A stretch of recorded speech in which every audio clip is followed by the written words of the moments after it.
Bismillahirrahmanirrahim. Assalamualaikum warahmatullahi wabarakatuh. Innal hamdalillah nahmaduhu wa nasta'inuhu wa nastaghfiruh wa na'udzu billahi min shururi anfusina wa min sayyiati a'malina. May yahdihillahu fala mudilla lahu wa may yudlil fala hadiya lahu. Asyhadu an la ilaha illallah wahdahu la syarika lahu wa asyhadu anna Muhammadan 'abduhu wa rasuluh. La nabiyya wa la rasula ba'dah. Allahumma salli wa sallim wa barik wa an'im ala nabiyyina Muhammadin wa ala alihi wa ashabihi wa man tabi'ahum bi ihsanin ila yaumiddin. Qala Allah Ta'ala fi kitabihil karim, a'udzu billahi minasy syaithanir rajim. Ya ayyuhalladzina amanu taqullaha haqqa tuqatih wa la tamutunna illa wa antum muslimun. وقال تعالى شهر رمضان الذي أنزل فيه القرآن هدى للناس وبينات من الهدى والفرقان أما بعد اللهم انفعنا بما علمتنا وعلمنا ما ينفعنا وزدنا علما نافعا اللهم آت نفوسنا تقواها وزكها أنت خير من زكاها أنت وليها ومولاها اللهم أرنا الحق حقا وارزقنا اتباعه wa arinal batila batilan warzuqna ijtinaba. Rabbi shrah li sadri wa yassir li amri wahlul 'uqdatan min lisani yafqahu qawli. Amin ya rabbal alamin. Yang kami hormati Pak Andi selaku kepala kantor dan juga Bapak Ibu semuanya yang kami muliakan, alhamdulillah bersyukur dan memuji kehadirat Allah Subhanahu wa Ta'ala dengan pujian yang berlipat-lipat karena di sore hari ini kita diizinkan oleh Allah Subhanahu wa Ta'ala untuk melangkahkan kaki kita menuju tempat yang mudah-mudahan Allah muliakan ini.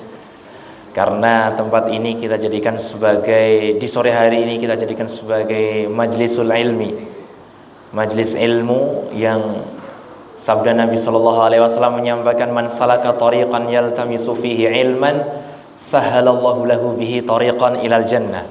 Barang siapa yang meniti jalan menuju majlis ilmu, menuju tempat ilmu, maka Allah akan mudahkan jalannya menuju surga. Masya Allah. Maka perbaiki niat kita semuanya Bapak Ibu ya. Ketika sudah duduk di sini mungkin tadi niatnya karena hal yang lain, takut mungkin sama Pak Andi atau perkewo maksudnya kan. Maka kita perbaiki niat itu bahwa duduknya kita di sini dalam rangka mencari ilmu. Karena mudah-mudahan dengan niat yang seperti itu Allah mudahkan jalan kita semuanya menuju surganya Allah Subhanahu wa Ta'ala. Dan alhamdulillah pula kita di sore hari ini duduk di tempat ini tepat berada di bulan Sya'ban tanggal 23 kalau tidak salah. Berada di bulan yang karakternya itu dilalaikan, Pak. Betul. Nabi SAW yang menyampaikan itu. Karakter bulan Sya'ban itu bulan yang dilalaikan. Nabi mengatakan Sya'ban adalah syahrun yaghfulun nasu anhu, bulan yang dilalaikan manusia. Karena dia terletak baina Rajab wa Ramadan, karena dia terletak di antara Rajab dan Ramadan. Orang itu biasanya lebih mementingkan di antara 12 bulan itu, kalau di muslimin, di umat Islam itu bulan Rajab sama Ramadan. Karena Rajab adalah bulan haram, sedangkan Ramadan bulan mulia yang penuh dengan maghfirah Allah. Dan Sya'ban itu terletak di antara kedua ini. Makanya Nabi mengatakan bulan ini itu karakternya sering dilupakan. Cuman yang menariknya ketika beribadah di bulan yang dilupakan atau di keadaan-keadaan yang sering dilupakan oleh manusia, pahalanya berlipat. Orang bangun di malam hari, sholat malam, itu pahalanya berlipat. Kenapa? Karena malam hari condongnya orang itu tidur. Gitu. Sehingga para ulama mengatakan kalau ibadah kok dilakukan di tempat-tempat atau di zaman keadaan yang dilalaikan, pahalanya berlipat. Maka bersyukurlah kita di Sya'ban ini kita duduk untuk mengkaji sebuah ilmu. Mudah-mudahan Allah Subhanahu wa taala melipat gandakan pahala kita semuanya. Dan juga Sya'ban itu karakter berikutnya, Pak. Bulan diangkatnya amal manusia menuju Allah Subhanahu wa taala. Nabi mengatakan syahrun turfa'u fihil a'mal ila rabbil alamin. Sya'ban itu bulan diangkatnya amal menuju Rabb semesta alam. Amal manusia itu kadang diangkat pekanan, kadang diangkat bulanan, tahunan. Kalau diangkat pekanan itu hari Senin, hari ini juga sama hari Kamis. Tapi ada yang diangkat tahunan itu bulan Sya'ban. Maka harusnya di bulan Sya'ban ini adalah bulan yang kita memaksimalkan diri untuk beramal soleh. Iman loh Pak Bu, kalau kita nanti diangkat amalnya kepada Allah, ternyata amal-amal kita ini di buku catatannya buruk.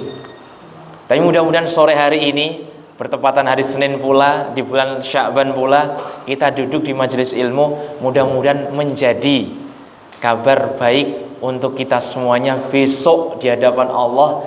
Ternyata amal kita di tahun ini ditutup dengan kebaikan duduk di majelis ilmu. Dan dahulu para ulama, saya sampaikan ini di awal, dulu para ahli ilmu itu kalau di bulan Sya'ban Pak, mereka melakukan amal-amal kebaikan lebih besar dibandingkan bulan-bulan yang lain. Kenapa? Mereka mengatakan barang siapa yang membiasakan diri melakukan kebaikan dari mulai puasa, baca Quran dan sebagainya di bulan Sya'ban, maka akan dimudahkan nanti dia melakukannya di bulan Ramadan. Maka kita bersyukur kembali kepada Allah Subhanahu wa taala, di Sya'ban ini kita dikumpulkan bersama dalam kebaikan. Salawat ma'assalam mudah-mudahan tercurah limpah kepada Nabi kita Muhammad sallallahu alaihi wasallam, dan mudah-mudahan salawat salam tercurah limpah juga kepada keluarga beliau, sahabat beliau, dan orang-orang yang mau mengikuti jalan beliau. Dan mudah-mudahan kita semuanya sekeluarga Allah jadikan sebagai pengikut beliau sehingga berhak mendapatkan syafaatul uzmah, syafaat besar dari Nabi Muhammad SAW besok di yaumil qiyamah, tentu dengan izin Allah Subhanahu wa taala. Amin ya rabbal alamin. Bapak Ibu yang dimuliakan Allah Subhanahu wa taala, tema kita di sore hari ini tema yang tepat sekali, yaitu madrasah jiwa bagi para perindu surga. Madrasah hati, ya. Madrasah jiwa. Karena memang Ramadan itu adalah bulan untuk menempa hati dan jiwa, ruh juga. Maka pas tepat jikalau tarhib itu kan sebenarnya kan dalam bahasa Arab aslinya, tapi juga dipakai dalam bahasa Indonesia, ya. Dari kata rohaba yurahibu, artinya sebenarnya menyambut. Jadi tepat sekali kalau dalam tarhib, dalam menyambut Ramadan ini, kita berbicara tentang madrasah jiwa, ya, sekolah jiwa. Karena memang dahulu para ulama, ya, itu mengatakan bahwa Ramadan itu madrasatun kubra. Ramadan itu memang madrasah besar untuk mendidik manusia, terutama mendidik sisi rohaninya, jiwanya, dan nafsunya. Kalau ini dipahami dengan baik, Ramadan yang akan kita lalui nanti, Ramadan yang akan kita laksanakan sebentar lagi, mudah-mudahan Allah panjangkan umur kita semuanya, ya, itu akan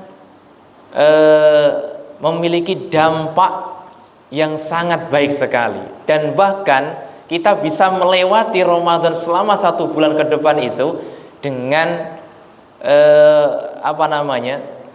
rasa yang nyaman, tentram, dan bahagia. Kenapa saya sampaikan seperti itu Bapak Ibu? Ramadan itu kan sebenarnya karakternya gimana Pak? Beban kan? Leres boten? Lah iya lo manungsa kok masuk manusia disuruh nggak boleh makan, nggak boleh minum. Itu sebenarnya karakternya beban. Makanan yang harusnya halal dimakan tiba-tiba di Ramadan haram. Kumpul dengan pasangan yang harusnya halal tiba-tiba haram. Yo po enak, jadi nggak enak ya Pak ya. Coba enak kan, jenengan makan kacang begitu, Masya Allah, saya nggak bisa kan. Iya. Iya. Tiba-tiba nanti di Ramadan nggak boleh Pak. Kumpul sama pasangan, loh apa nggak enak Pak, enak banget ya. Iya, kumpul sama pasangan ya, sama suami istrinya, Masya Allah, enak sekali. Tapi tiba-tiba di Ramadan haram hukumnya, nggak boleh. Jadi sebenarnya ini tuh beban. Makanya karena beban kita harus pahami, ya gitu. Supaya ibadah Ramadan ini nanti ketika kita jalani tidak terasa bahwa itu sebagai sebuah beban. Dan ini sebenarnya kunci utama dalam mendidik anak-anak kita. Bukan hanya anak-anak, mendidik jiwa kita ini. Kalau kita tahu nanti Pak ya, ini kunci utamanya, saya sampaikan.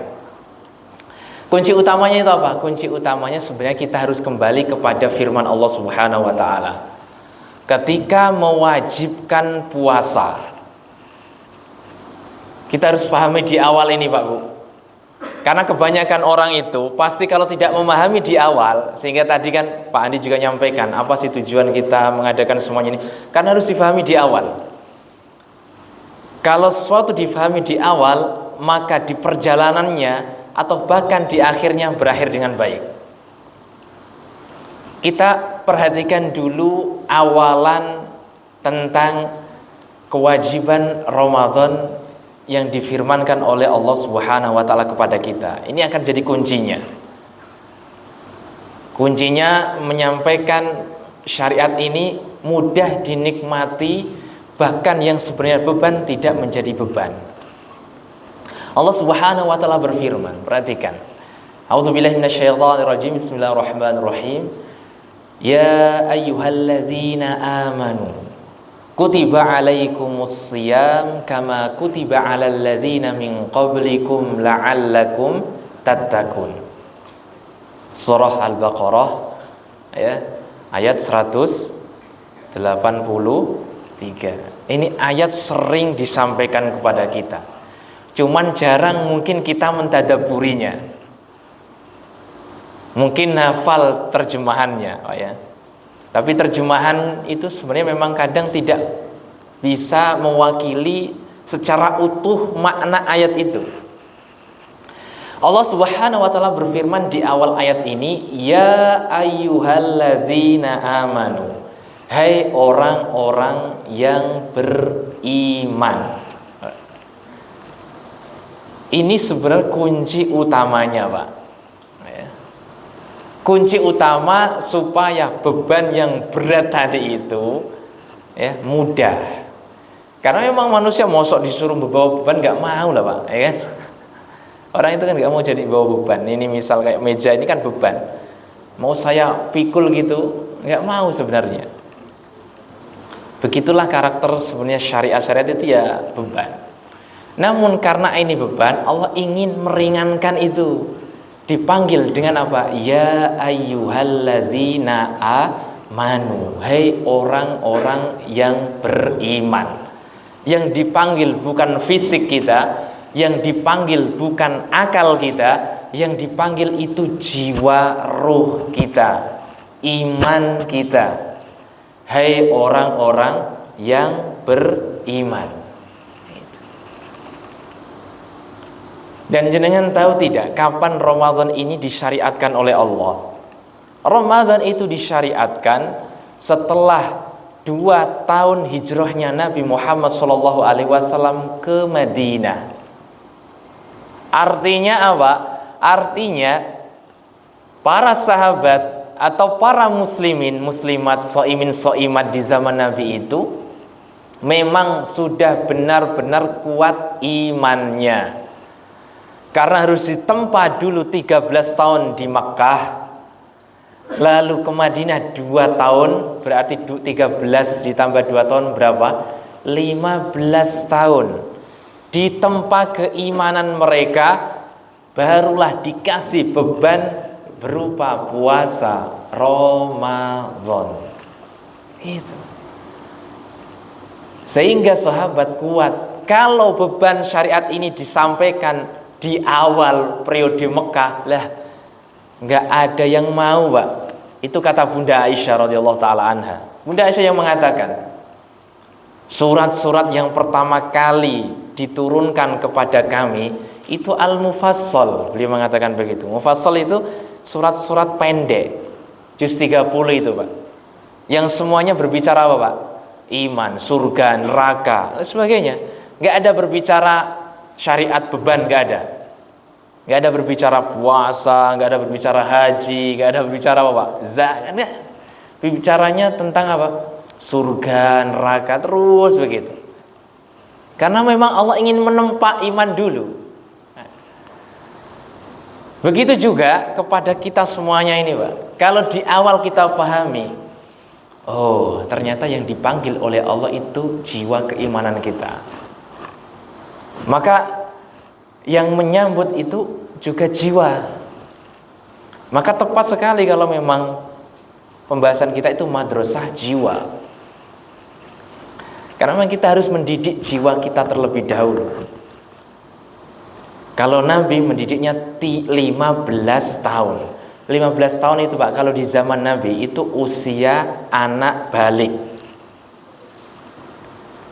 Nah, inilah titik kegagalan biasanya orang, karena saya di bidang pendidikan, Pak, ya kan. Saya kan di salah satu SD Islam begitu.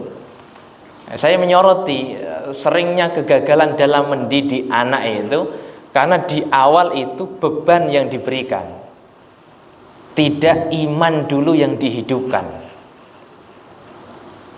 Di awal langsung dikasih beban. Contoh, kamu ini besok Ramadan ya, kamu harus langsung besok puasa ya, besok dibangunkan bapak mau, dibangunkan ibu mau ya. Yang disampaikan di awal beban. Mana ada, Pak, orang mau bawa beban? Gak ada. Tapi kalau yang disentuh dulu jiwanya, imannya dulu, dididik terus bahwa Ramadan ini sebagaimana yang disampaikan Nabi SAW. Nabi itu kalau menjelang Ramadan, Pak, tarhib yang disampaikan beliau begini. Ya ayuhan nas, wahai para manusia, qad ja'akum Ramadan. Telah datang kepada kalian Ramadan. Syahrun mubarak, bulan yang penuh dengan berkah. Di awal begitu, Pak. Enggak disampaikan Ramadan ini Allah mewajibkan kepada kita puasanya. Tapi awal sekali itu, ini adalah bulan Ramadan telah datang. Ramadan itu apa? Syahrun mubarak, bulan penuh dengan keberkahan. Harusnya yang dididik, ya kan, kepada jiwa kita atau kepada anak-anak kita ini sampai adalah keimanannya dulu. Oh, ini tuh bulan berkah, nah. Apa sih berkah itu? Berkah itu ziyadatun fil khair, kan gitu. Bertambahnya kebaikan dan sebagainya. Itu yang harus disampaikan terlebih dahulu di awal. Makanya ayatnya ya ayyuhalladzina amanu, hai orang-orang yang beriman. Kalau nggak punya iman, Pak, berat, Pak, menjalankan Ramadan ini. Berat, berat. Ya, berat. Tanpa keimanan berat Ramadan ini. Jujur. Nanti akhirnya hanya sekedar rutinitas. Bahkan nanti kalau sudah sore hari, waduh ini lapor, kapan lihat jam terus. Kenapa? Karena tidak ada keimanan tadi dalam menjalaninya. Nah, ini penting bagi kita semuanya nih, Bapak Ibu semuanya, ya. Koreksi keimanan kita terlebih dahulu, ya. Tingkatkan keimanan kita kepada Allah Subhanahu wa taala bahwa Ramadan ini itu adalah didikan oleh Allah Subhanahu wa taala untuk jiwa kita. Mau dididik nih gitu loh. Karena nanti kalau sudah jiwanya itu benar, Ramadan selesai, bagus Pak. Iya. Kebanyakan hari ini, ngapunten kan, di Ramadan luar biasa baik, bagus. Ya. Orang yang tidak pernah baca Quran tiba-tiba baca Quran, ya. Betul tidak Pak Bu? Orang yang tidak ke masjid tiba-tiba ke masjid. Ya. Tapi takutnya bahwa itu hanya sekedar terbawa suasana saja. Sehingga selesai Ramadan balik lagi. Karena dia hanya terbawa suasana. Dan begitulah karakter orang Indonesia itu kan, yang viral apa dia bisa mengikuti dengan baik gitu ya. Oh, lagi orang pada puasa nih, ikut puasa. Tapi nanti takutnya puasanya seperti kalimatnya Nabi Shallallahu Alaihi Wasallam. Nabi mengatakan rubba shaimin laisa lahu min siyamihi illal ju' wal atash. Atau rubba qaimin laisa min siyamihi illa at-ta'ab.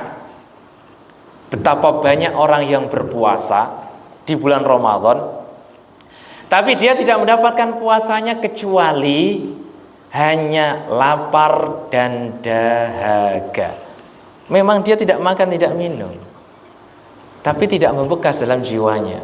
Jiwanya tidak terdidik dalam madrasah Ramadan tadi itu. Sehingga ngeluh nanti di sepanjang perjalanan Ramadan, ngeluh, aduh lapar dan sebagainya gitu ya. Atau nanti selesai Ramadan kembali lagi berbuat maksiat, ya, kembali lagi akhlaknya buruk gitu. Tapi pas Ramadan, wah masya Allah, ya, dia memang bisa. Karena memang Ramadan yang kan kadang kita kan begini ya, mau marah, Ramadan puasa nih, untung saya puasa, kalau nggak puasa tak marahi kamu, kan gitu Pak ya kadang ya. Karena memang masya Allah Ramadan sebenarnya Pak ya, meskipun orang tidak ada persiapan iman, Ramadan itu sebenarnya telah membentuk diri pribadinya. Tapi kalau dimulai dengan keimanan yang baik, hasil yang diharapkan itu setelah Ramadan pun masih gitu loh maksudnya. Nah, tadi itu ya, Ramadan. Maka persiapkan keimanan kita, didik jiwa kita ini benar-benar nanti di bulan Ramadan. Bahkan sebelum masuk ke bulan Ramadan ini, jiwa kita didik dengan baik. Kembali kepada hadis tadi, Nabi mengatakan kebanyakan orang yang berpuasa itu tidak mendapatkan kecuali lapar dan dahaga. Iman loh Pak Bu. Orang puasa tapi ternyata tidak mendapatkan pahala. Yang didapat itu lapar dan dahaga. Di hadis yang kedua tadi saya bacakan, kebanyakan orang yang sholat malam, tarawih dan sebagainya, itu tidak mendapatkan pahalanya kecuali ta'ab, kata Nabi, capek. Disebabkan karena tadi di awal tidak adanya iman, dan iman ini yang penting. Ya. Maka ya ayyuhalladzina amanu, kita kembali kepada ayat ya ayyuhalladzina amanu, hai orang-orang yang beriman. Baru ayat berikutnya kutiba alaikumus siyam, diwajibkan. Kutiba dari kata kataba ala itu artinya diwajibkan ya. Kataba mewajibkan, kutiba majhul itu pasif namanya, maksudnya diwajibkan, alaikum atas kalian baru berpuasa gitu. Nah ini yang di awal yang harus kita pahami. Nanti Pak Bu coba buktikan nih, ngajak anak panjenengan semuanya berpuasa ya. Diawali dengan menumbuhkan keimanan dia dulu. Siapa yang memerintahkan puasa dulu? Jangan langsung diperintahkan besok puasa, jangan. Apalagi kalau memang belum balik, jangan dipaksa. Diajari boleh, tapi kalau dipaksa jangan. Sebelum masuk umur balik atau umur 10 tahun, sebagaimana pendidikan sholat. Kalau 10 tahun nggak mau sholat kan dipukul boleh, tapi pukulan yang tidak membekas, pukulan yang tidak di wajah pukulan yang tidak mematahkan. Itu syariatnya begitu. Tapi sholat kalau 10 tahun nggak mau, itu boleh dipukul, Pak. Tapi kalau dalam Islam pukulan itu tidak boleh apa tadi? Di wajah, mematahkan, atau di satu tempat berulang-ulang, nggak boleh. Berikutnya pukulan itu harus dengan sesuatu yang kecil, seukuran sarung tangan, dan kemudian dianjurkan untuk mengucapkan ta'awud. Itu kalau anak 10 tahun belum sholat.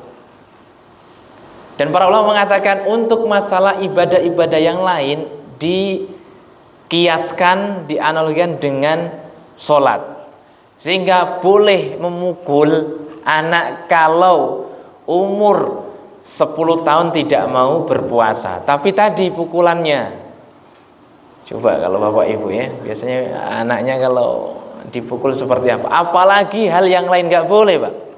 Dalam Islam itu boleh mukul itu kalau masalah puasa atau yang setara dengan puasa. Kadang kita itu mukul anak gara-gara hal yang sepele kok, Pak, ya kan? Ya, Pak, Bu. Padahal kalau dalam Islam itu mukul itu Nabi itu dalam hal sholat, Pak.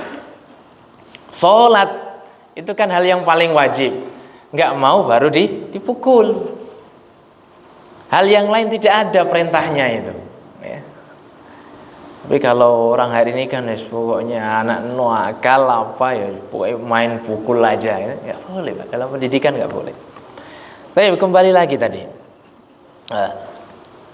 puasa pun baru boleh diperintahkan itu umur 10 tahun. Sebelum 10 tahun, Pak, jangan, Pak, jangan dipaksa. Yang pertama yang harus jenengan lakukan dari umur 0 sampai 10 tahun itu diperlihatkan, dilatih, diajak saja. Kalau nggak mau ya sudah. Bahkan 10 tahun bahkan nggak boleh dipukul dengan pukulan yang berbahaya tadi, tapi pukulan yang menyayangi. Nanti dibalik, insya Allah dia akan menerima beban ini, ya, beban syariat puasa ini dengan nyaman. Walaupun tidak ada panjenengan, dia tetap akan melakukan puasa. Nah, begitu juga kita semuanya. Ya, tahu dulu dididik nggak seperti itu kita. Kalau belum, mulai saat ini kita didik jiwa-jiwa kita ini, Pak. Kita didik jiwa kita didik nafsu kita. Nanti akan kita bisa menjalankan ibadah puasa ini dengan nyaman. Wah, ya, Pak. Maknai bahwa ini itu ibadah yang diperintahkan oleh Allah Subhanahu wa taala. Panggilannya pun panggilan sayang, Pak. Ya ayyuhalladzina amanu. Itu panggilan sayang, Pak. Wahai orang-orang yang beriman. Kenapa panggilan sayang? Karena kita tidak pernah melihat Allah. Tiba-tiba kita beriman kepada Allah. Gimana ceritanya? Maka langsung dipanggil oleh Allah orang yang beriman, gitu. Kenapa kalau sayang kok dikasih beban, Ustaz? Kan gitu pertanyaannya. Bapak Ibu yang dimuliakan Allah Subhanahu wa taala. Jenengan sayang mboten sama anaknya? Sayang mboten, Pak, Bu? Sayang. Lalu kemudian nanti suatu hari, besok anak panjenengan menghadapi ujian, tes untuk naik level ke jenjang berikutnya. Kira-kira apa yang jenengan perintahkan kepada anak, Pak? Dijarke, Pak? Dijarke? Mesti dipanggil kan? Kalau pas main bahkan agak sedikit dipaksa untuk apa, Pak? Belajar. Betul, Pak? Begitu juga Allah Subhanahu wa taala. Kalau Anda mau naik iman, ya begitulah dikasih cobaan. Sebagaimana mau naik level jenjang berikutnya disuruh belajar. Atau anak putri panjenengan sakit. Anak itu biasanya mau minum obat tidak Pak Bu? Tidak mau. Lalu apa yang jenengan lakukan Pak? Dibiarkan, ya wis loro-loro kono ya, ora gelem minum obat. Kira-kira diapain Pak? Dipaksa. Mesti dipaksa. Kita semuanya pernah memaksa anak kalau minum obat. Karena memang anak tidak mau minum obat karena karakter obat itu apa? Pahit. Begitulah Allah Subhanahu wa taala. Karena sayangnya Allah kepada kita, Pak. Setelah dipanggil dengan panggilan sayang ya ayyuhalladzina amanu, lalu kemudian Allah memberikan beban berupa Ramadan. Baru kita tahu, oh ternyata Ramadan ini kelihatannya memang beban, tapi ternyata tujuannya adalah rasa sayang Allah Subhanahu wa taala kepada kita. Itu, Pak. Kalau sudah tahu seperti itu, maka kita akan menjalani Ramadan ini dengan sangat baik. Coba rasakan itu, Pak, semuanya. Kita akan menjalani dengan baik. Karena ini perintah Allah Subhanahu wa taala. Sehingga berikutnya hal-hal yang menurunkan atau bahkan menghapus pahala Ramadan itu bisa kita minimalisir. Nabi SAW mengatakan ya,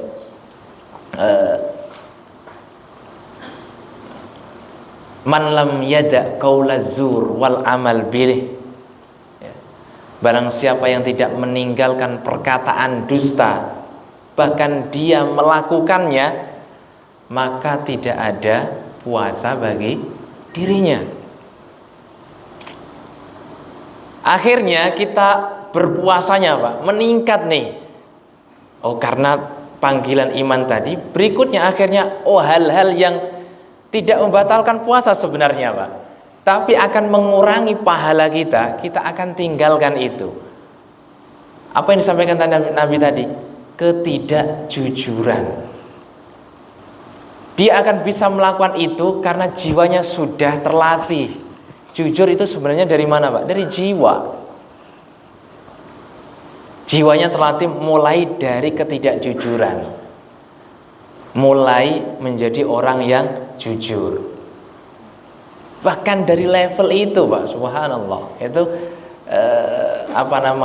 didikan Nabi SAW kepada para sahabat yang dididik jujur, tidak disampaikan akhlak-akhlak yang lain. Karena kejujuran itu dari mana? Dari hati. Jiwanya kalau sudah terlatih menerima beban syariat puasa ini dengan mudah, dia akan bisa melakukan hal-hal yang lain termasuk kejujuran itu. Kalau orang itu sudah jujur, perhatikan ini Bapak ya. Orang kalau sudah bisa melakukan jujur, akhlak-akhlak yang lain bisa dia lakukan dengan sangat mudah. Kenapa? Karena jujur itu yang tahu hanya dirinya dan Allah. Sebagaimana puasa pula yang tahu hanya dirinya juga dengan Allah. Loh, saya misal tadi ini ngomong kepada jenengan, saya puasa Pak. Jenengan percaya tidak? Enggak tahu kan? Boleh jadi jenengan percaya. Tapi yang tahu saya puasa atau tidak, ya saya dengan Allah Subhanahu wa taala. Di puasa itu akan mendidik kita menjadi orang yang jujur. Tapi dimulai dengan keimanan tadi, Pak. Ayo kita tingkatkan keimanan dulu, puasanya berkualitas, tumbuh berikutnya kejujuran. Jujur biasa kita lakukan, akhlak yang lain selesai, Pak. Saya tidak akan berbicara yang lain, selesai. Karena yang tidak terlihat dari manusia kita bisa lakukan, yang terlihat pun sangat mudah kita lakukan. Jujur gak ada yang tahu Pak, jenengan bicara sama orang lain ya, mau berbohong atau gak ada yang tahu. Yang tahu adalah diri jenengan sendiri sama Allah Subhanahu wa taala. Apalagi akhlak yang lain kalau jujur sudah bisa. Akhlak apa Pak? Kita mau bicara akhlak apa ya? Yang disampaikan Pak Adi tadi benar Pak. Memang Nabi Muhammad itu tujuannya diutus adalah innama bu'istu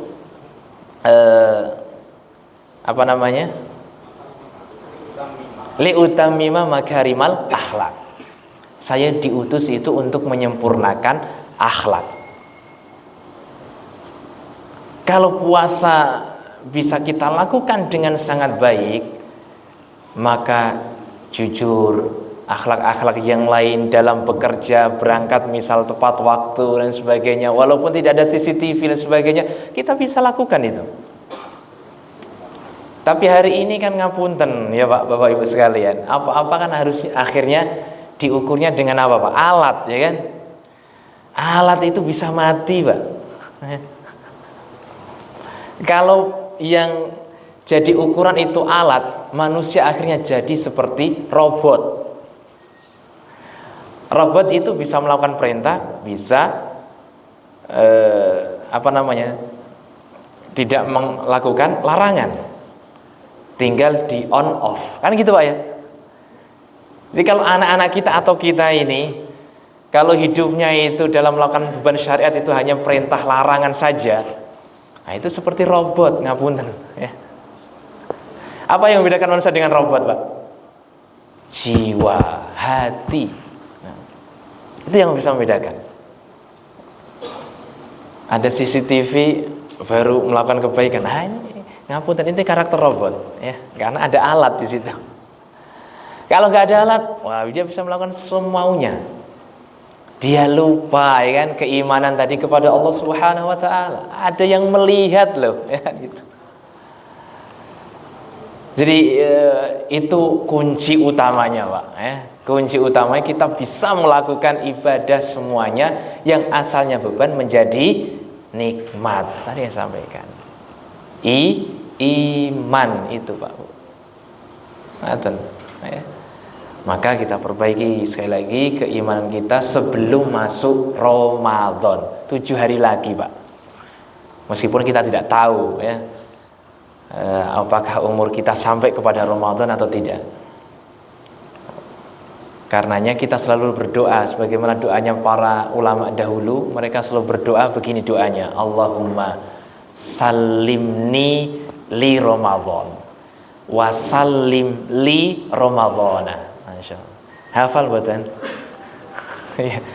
Bahasa Indonesia juga boleh, bahasa Inggris juga boleh, bahasa Cina juga boleh, monggo. Allahumma salimni ila Ramadan, ya Allah sampaikan diriku kepada Ramadan. Wasallim li Ramadana, dan sampaikan Ramadan kepada diriku. Apa bedanya Pak? Bedanya yang pertama, Allahumma salimni ila Ramadan, itu maksudnya ya Allah sampaikan diriku ini kepada Ramadan. Yang kedua maksudnya adalah bahwa mudah-mudahan Ramadan ini itu bisa sampai kepadaku dan saya bisa beribadah dengan baik di dalamnya. Karena ada yang orang sampai kepada Ramadan tapi dia tidak bisa beribadah dengan baik dalam Ramadan. Ada yang sampai ke Ramadan, dia melalui Ramadan berkali-kali, tapi ternyata Ramadan tidak bisa menghapuskan dosanya. Lah itu Pak, kata Nabi Shallallahu Alaihi Wasallam,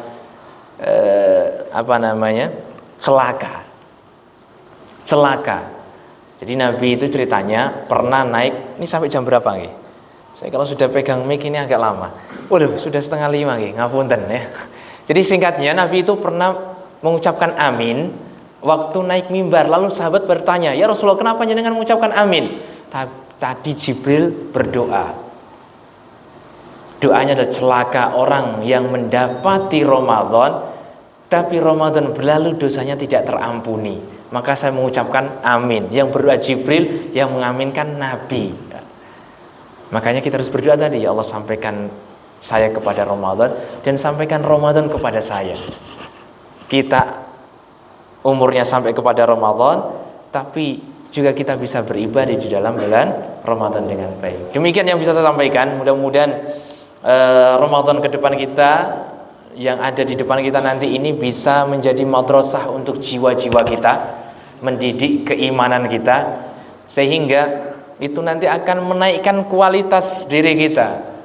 Kualitas sebagai apapun, sebagai pendidik, sebagai pegawai, sebagai pekerja, sebagai pemimpin, kualitasnya akan bertambah baik karena dia dikontrol oleh Allah Subhanahu wa taala yang maha melihat, bukan dikontrol oleh alat yang bisa saja suatu waktu mati. Demikian yang bisa sampaikan, mudah-mudahan bermanfaat. Saya cukupkan. Doa atau beribadah? Itu langsung doa, dengar. Baik, kita berdoa kepada Allah Subhanahu wa taala dengan menundukkan jiwa kita, ya, berharap penuh kepada Allah. Mudah-mudahan Allah izinkan kita masuk kepada bulan Ramadan, dan mudah-mudahan di dalam Ramadan nanti kita bisa melakukan ibadah dengan sebaik-baiknya. Bismillahirrahmanirrahim. Alhamdulillahirabbil alamin. Hamdan syakirin, hamdan na'imin, hamdan yuwafi ni'amahu wa yukafi'u mazidah.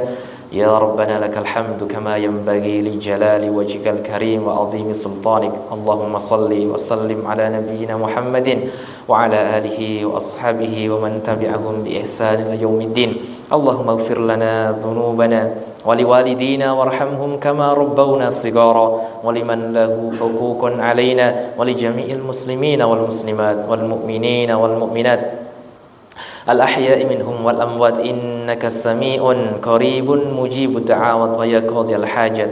Allahumma la tada' lana dhanban illa ghafartah wa la hamman illa farajtah wa la daynan illa qadaytah wa la maradan illa shafaitah wa la hajatan min hawaiji dunya wal akhirah illa qadaytaha wa yassartaha bi rahmatika ya arhamar rahimin. Rabbana hab lana min azwajina wa dhurriyyatina qurrata a'yun waj'alna lil muttaqina imama. Allahumma barik lana fi sya'bana wa ballighna ila ramadan. Allahumma sallimna ila ramadana wa sallim lana ramadana bi rahmatika ya arhamar rahimin. Rabbana atina fid dunya hasanah wa fil akhirati hasanah wa qina adzaban nar. Sallallahu ala nabiyyina Muhammadin wa ala alihi wa ashabihi wa man tabi'ahum bi ihsan yaumiddin. Wa akhiru da'wana anil hamdulillahi rabbil alamin. Amin amin ya rabbal alamin. Demikian dari kami. Assalamualaikum warahmatullahi wabarakatuh.